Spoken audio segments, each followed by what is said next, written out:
বাড়িতে কি কেউ আছেন? বাড়িতে কেউ নাই? হ্যাঁ, বাড়ি থেকে বাইরন। আলামিন, শিপু, মাহি।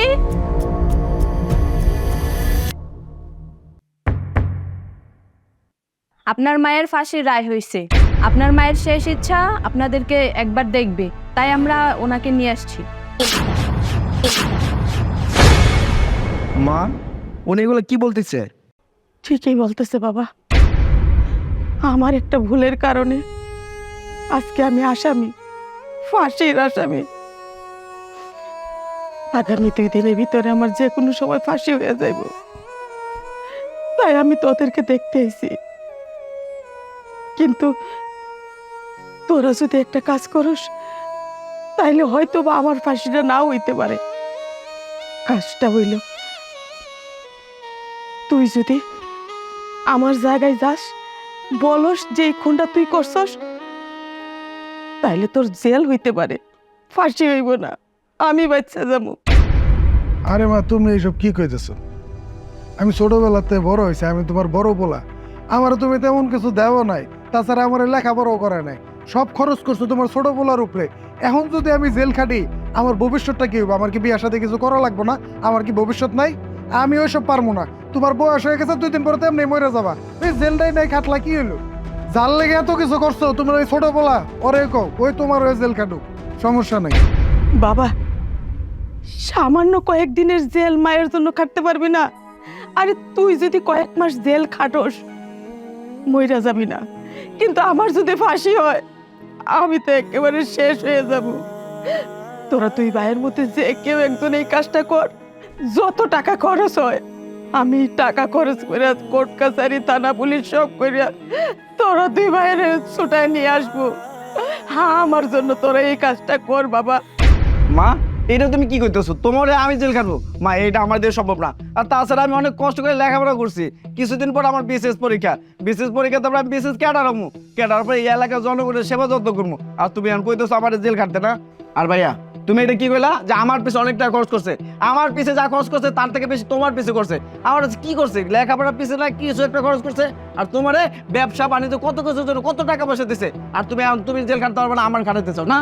মা, এক কাজ করো, ভাইয়াও তোমার জন্য জেল খাটবো না, আমিও খাটবো না। খাটলে তাহলে তোমার এই মাইয়া খাটতে পারে, তোমার মায়ের জিগাও। তোরা তাহলে মায়ের জন্য এই কাজটা করতে পারবি না?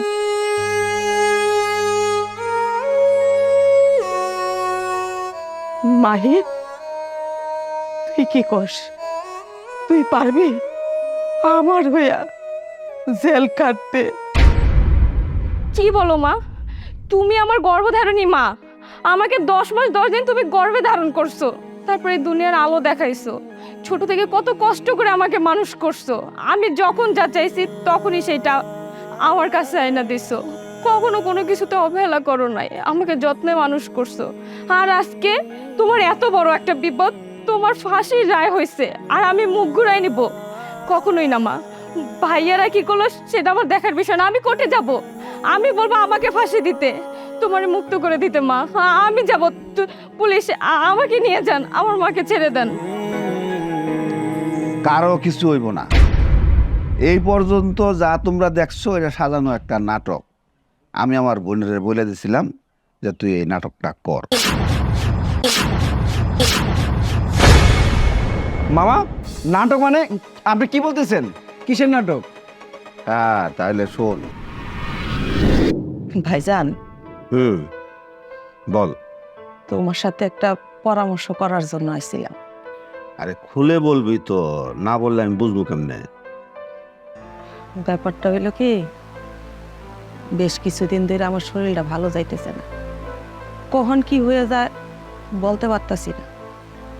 তাই চাইছিলাম কি, আমার যে বিষয় সম্পত্তি আছে সেইটা আমি আমার সন্তানদের নামে লিখা দিয়া যাইতে চাই। তুমি কি বলো ভাইজান? আরে বোকা, শোন, তুই তোর সহায় সম্পত্তি যদি তোর সন্তানদের নামে লেখা দে, তারপরে তুই অসুস্থ হয়ে গেলি, ওরা তোর সেবা শুশ্রূষা করলো না, তখন তুই কি করবি? বা তোরে বৃদ্ধাশ্রমে পাঠাইয়া দিল, তুই কি ভাবতেছস যে কালকেই তুই মরে যাবি? তুই তো আরো 20 বছর বাঁচতে পারো। হ্যাঁ, এই জিনিসটা তোর মাথায় রাখতে হইব। এই সহায় সম্পত্তি আছে বিদায় তোরে কিন্তু তোর সন্তানরা একটু তোষামত করব, আদর যত্ন করব, বুঝছস? ভাইজান, আসলে তো আমি এত কিছু চিন্তা করি নাই। তাহলে ভাইজান, আমি এখন কি করব? আমার একটা বুদ্ধি দাও না। বুদ্ধি কি দিব? একটা কাজ কর, তুই কিছুদিন গা ঢাকা দিয়ে থাক, তারপরে দেখি তোর প্রতি তাদের টান্ডা বেশি না জায়গা জমির প্রতি টান্ডা বেশি, তারপর একটা ব্যবস্থা নিব। তুমি ঠিকই কইছো ভাইজান। আসলে এটা আমি চিন্তাও করি নাই। আমি তো ভাবতাম আমার সন্তান আমার ভালোবাসে। আচ্ছা দেখি কি করে। তুমি যা কইবা আমি তাই করব। আরে যা কমু কি, আমি তো যেটা যুক্তিসঙ্গত সেটাই তো বলছি, তাই না?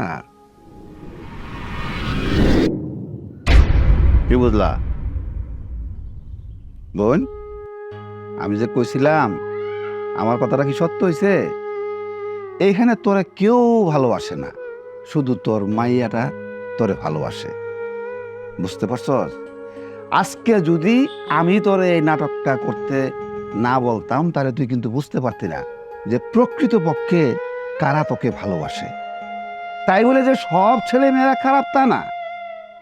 এই যেমন তোর মেয়েটা ভালো, এরকম সবাই আছে, সবার ফ্যামিলিতে এরকম আছে। আর এটা বুঝতে এরকম নাটক করতে হয়।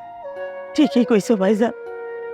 তুমি যদি আমার এই বুদ্ধি না দিতা তাহলে তো আমি বুঝতেই পারতাম না যে আমি আমার ঘরে কয়টা বেঈমানের জন্ম দিছি। ভাইজান, এই মুহূর্তে এই বাড়ি থেকে ওরা ঘাড় ধাক্কা দিয়ে বাইর করে দাও। কিরে দাঁড়া রয়েছস কেন? যা বাইরা।